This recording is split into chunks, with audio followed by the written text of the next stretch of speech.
In free practice, Ferrari looks like a dominant car. At the Australian GP, Leclerc was fastest on Friday. But on Saturday he was P7 in qualifying. What's going on? Leclerc explained it best. As we push the car harder, we find more inconsistency. This means Ferrari has a car that works well with less pressure, but becomes unstable at the limit. Ever since pre-season, Ferrari has shown signs that the SF-25 had great potential.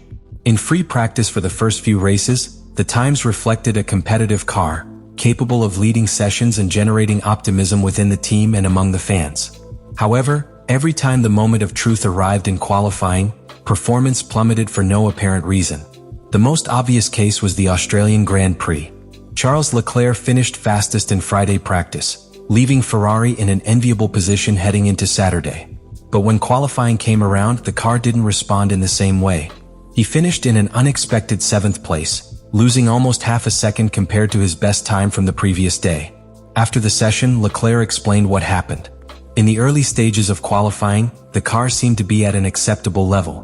But as the sessions progressed and the car was pushed harder, problems began to appear. He described it clearly: as we started to push the car more and more, we encountered more and more inconsistency, which was a shame. We lost a bit of pace throughout qualifying. In Q1 we were okay, in Q2 a little less so, and in Q3 we had to push really hard to try to set a lap time. This behavior suggests that Ferrari has a car with a very narrow performance window. It works well in ideal conditions, but when pushed to the limit, its performance becomes unpredictable. The lack of stability in the SF-25's behavior complicates life for the drivers, who cannot anticipate how the car will react lap after lap.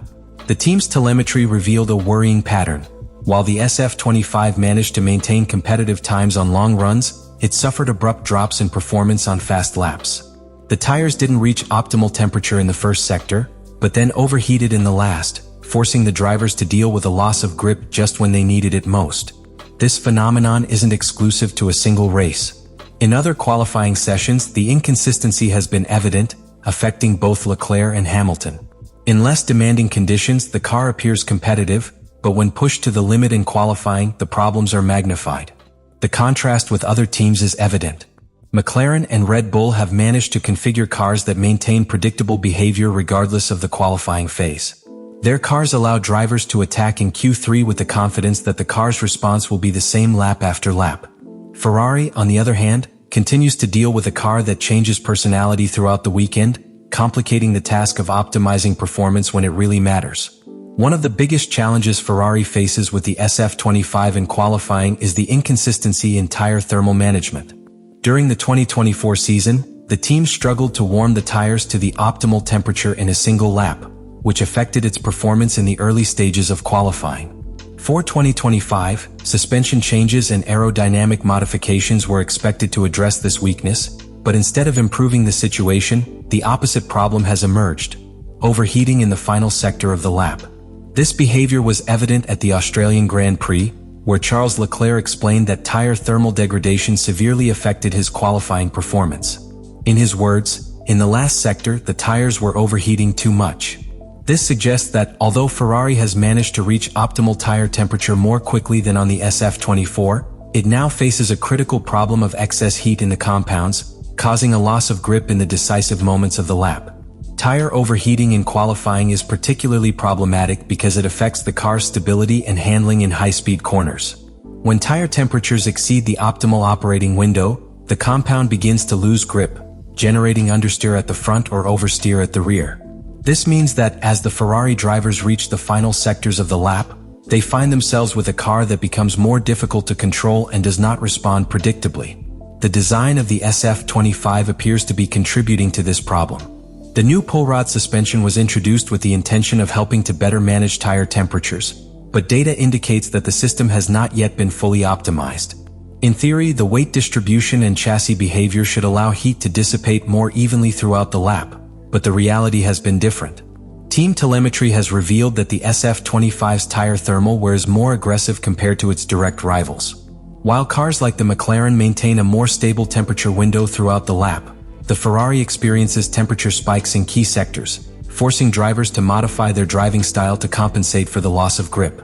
The problem is even more evident on circuits where qualifying requires a combination of fast corners and strong traction on the exit of slow corners. In these scenarios, the SF-25 struggles to maintain the ideal tire temperature from the first sector to the last. While the car may offer a good level of grip in the opening meters of the lap, by the end of the lap the tires have already lost performance due to overheating.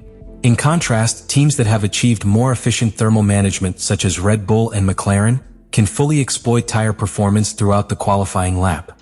This allows them to confidently attack each sector and extract the car's full potential without tire temperature becoming an obstacle. Ferrari's situation becomes even more worrying when one considers that in modern Formula One, qualifying is crucial to the outcome of the race. Overtaking in the race is increasingly difficult due to the aerodynamic efficiency of the cars and the turbulence generated by the cars ahead. This means that a poor qualifying result can seriously compromise the car's chances of winning or even a podium finish, no matter how competitive the car is on long runs. For Ferrari, finding a solution to this problem will be key if it wants to fight at the front of the grid. The technical team's task will be to find a balance between the tires' warm-up speed and the ability to keep them in the optimal window throughout the lap. This could require adjustments to the suspension, downforce, or even the driver's driving style. There is room for improvement, but time is against Ferrari. While McLaren and Red Bull continue to optimize their cars to maximize qualifying performance, Ferrari is still trying to find answers to a problem that, if not addressed soon, could doom its 2025 season hopes. One of the most critical aspects of the Ferrari SF-25's poor qualifying performance is its aerodynamic instability, particularly in fast corners and high-speed changes of direction. Throughout the season, telemetry has shown that the car suffers from a loss of downforce at the rear, making it difficult to control at its limits. This issue was evident at the Australian Grand Prix, where data revealed that the SF-25 showed a tendency to lose grip in the fast sequence of turns 11 and 12. In these high-speed areas, spikes of negative acceleration indicated that the car was losing rear downforce, forcing drivers to make small steering corrections to avoid losing control. This type of behavior creates a lack of confidence that prevents drivers from getting the most out of the car's performance on a fast lap. The problem isn't unique to Australia. On circuits with high-speed corners like Silverstone or Suzuka, aerodynamic stability is key to achieving a competitive qualifying time. A car that doesn't maintain the proper balance between front and rear downforce becomes unpredictable, forcing drivers to take precautions in the fastest sections rather than attack aggressively. The main cause of this instability appears to be related to the SF-25's aerodynamic philosophy. Ferrari has attempted to increase the car's overall downforce to improve cornering performance, but the distribution of that downforce has not been even. The pull rod suspension, although designed to optimize chassis efficiency, has resulted in a more sensitive handling to directional changes.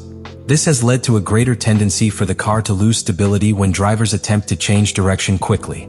Another complicating factor is the way the SF-25 interacts with the road.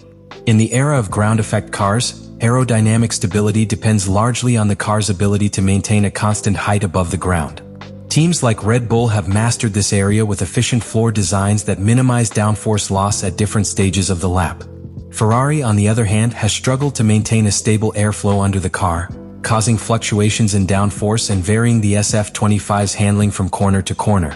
Ferrari engineers have attempted to mitigate this problem by adjusting the car's rear wing configuration and rake, but this has created a dilemma. Increasing rear downforce improves stability but also increases drag, which reduces straight-line speeds and impacts overall qualifying performance. Reducing downforce, on the other hand, allows for higher top speeds but exacerbates the instability problem in fast corners. The result is a car that is not optimally configured for a qualifying lap. While teams like McLaren have found a balance that allows them to maintain good straight-line speed without sacrificing stability in fast corners, Ferrari remains stuck in a middle ground where any adjustment compromises another area of performance. This problem is especially acute in qualifying because it's the time when drivers must fully trust the car's handling. If the aerodynamics don't offer stability in high-speed corners, drivers are forced to ease off the accelerator or take more conservative lines, resulting in a crucial loss of time in the fight for pole position. Ferrari is aware of this weakness and has been working on short and medium-term solutions. Minor modifications have been made to the side deflectors and floor configuration to improve aerodynamic efficiency, but the results have not yet been sufficient to completely solve the problem. The team has identified that the key to addressing this instability lies in better control of airflow at the rear of the car and more effective integration between the pull rod suspension and the overall aerodynamic concept. If Ferrari fails to stabilize the SF-25's aerodynamic behavior in the upcoming races, the team will continue to struggle in qualifying while McLaren and Red Bull continue to optimize their aerodynamic packages. In a Formula One where qualifying gaps are minimal and grid positions are key to the race result, a lack of confidence in the car can mean the difference between fighting for victory or being stuck in traffic with no real chance of competing for a podium finish. The Ferrari SF-25 has proven to be a car with great potential, but its qualifying performance has been one of its main weaknesses this season. Throughout the analysis, the factors that explain why this car fails to extract maximum performance in a single lap have become evident. The first of these factors is its inconsistent performance between sessions. During free practice, Ferrari appears to be a competitive team, with benchmark times that generate high expectations. However, when qualifying time comes, the situation changes drastically. As drivers push the car harder, problems arise that compromise its performance at the most critical moments. The second problem lies in the implementation of the pull rod suspension, a technical change intended to improve the car's efficiency, but which has not yet been fully optimized. This modification has caused difficulties in the car's stability and complicated the ideal setup to extract maximum performance in qualifying. Although the team continues to work on adjustments, adapting to this new system has been more complex than expected. The thermal management of the tires has also been a critical point. Ferrari went from struggling to warm up their tires in 2024 to experiencing overheating in the final sectors of the lap in 2025. This has led to a loss of grip just when the drivers need the greatest possible stability to complete a fast lap. In a qualifying where every millisecond counts, this inconsistency has directly affected starting positions on the grid. On the other hand, the SF-25's aerodynamic instability has been another obstacle to qualifying performance. The loss of downforce in fast corners has made the car more difficult to control when at its limit. In the high-speed sections, the lack of confidence in the car forces drivers to take precautions, resulting in a loss of time compared to their main rivals. Despite these issues, Ferrari still has a solid foundation to work from. The correlation of aerodynamic data with on-track performance indicates that the team is heading in the right direction, although it still needs to make adjustments to optimize its technical package. McLaren and Red Bull have found improved stability in qualifying, which has allowed them to maintain their lead. Ferrari, meanwhile, is in a race against time to solve these problems and close the gap on its competitors. The upcoming races will be key to determining whether the team can find a solution to its qualifying difficulties. The development of the SF-25 will need to focus on improving aerodynamic stability, optimizing tire management, and finding the right balance in suspension setup. There is room for improvement, but Ferrari must act quickly if it wants to stay in the championship fight. The question now is clear. Will Ferrari be able to solve these problems and turn the SF-25 into a truly competitive car in qualifying? Or, on the contrary, will it continue to struggle on Saturdays while its rivals continue to set the pace on the grid? Upcoming updates and tweaks will determine whether this car can transform into a true contender or whether it will remain a car that only shines on Fridays but fades away when it really matters.